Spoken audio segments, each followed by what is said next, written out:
Hello, I'm Paulette Carson. I'm the staff counselor here at Holy Cross.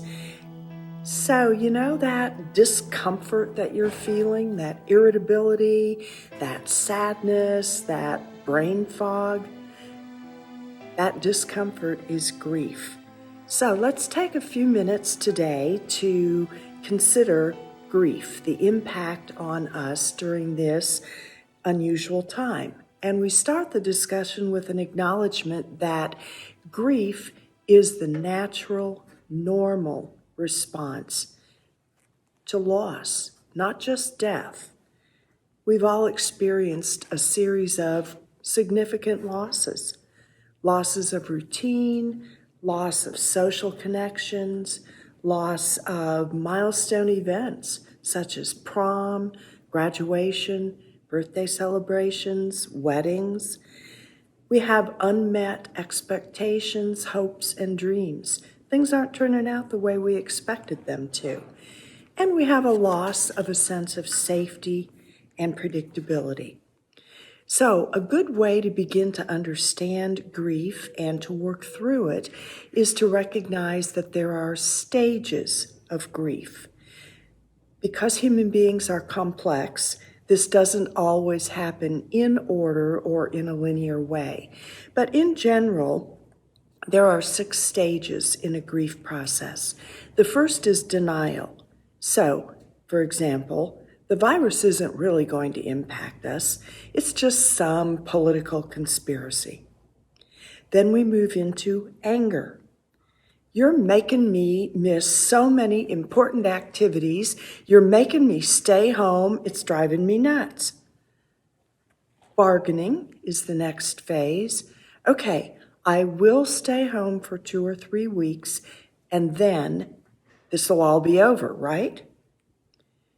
Sadness is the next stage, and that in this situation is often phrased like, I don't have any idea how this is going to end, leading finally to acceptance. Acceptance is the place where we decide, yes, this is real, this is happening, and I need to figure out how to proceed. Acceptance is where the power lies. This is where we ask, what can I control? What can I actually do? There is a 6th stage of grieving, which has recently been added by David Kessler, who worked with Elizabeth Kubler-Ross. And that 6th stage is finding meaning or significance in the experience. So, how do we manage healthy grieving? The first step is to name and honor the grief. That can be done by simply expressing your feelings, by drawing them, by painting them, by journaling. But it's important that you name this for what it is. The second is that you bear witness or speak your truth about your feelings and listen to others' truths. And this is done without judgment, without criticism, and without advice. Grief is not a problem to be solved. It's a process. Loss is valid regardless of what your loss is. You may find yourself saying, I'm feeling sad, but I shouldn't. Other people have it so much worse than I do. Stop after I'm feeling sad. Let yourself feel the sadness for a moment. Feeling your feelings allows them to actually move through and make way for the next feeling. Next, be mindful and stay present focused. Breathe. Focus on your immediate surroundings. For example, name 5 things that you're aware of in your immediate surroundings.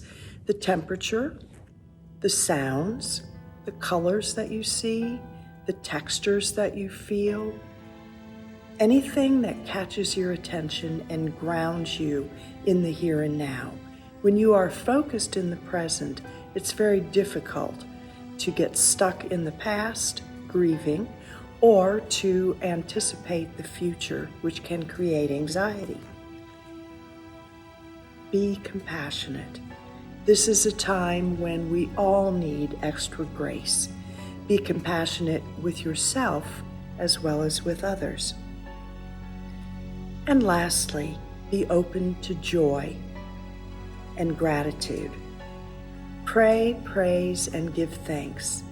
The experience of grief hollows us out and gives us more room to contain the joy.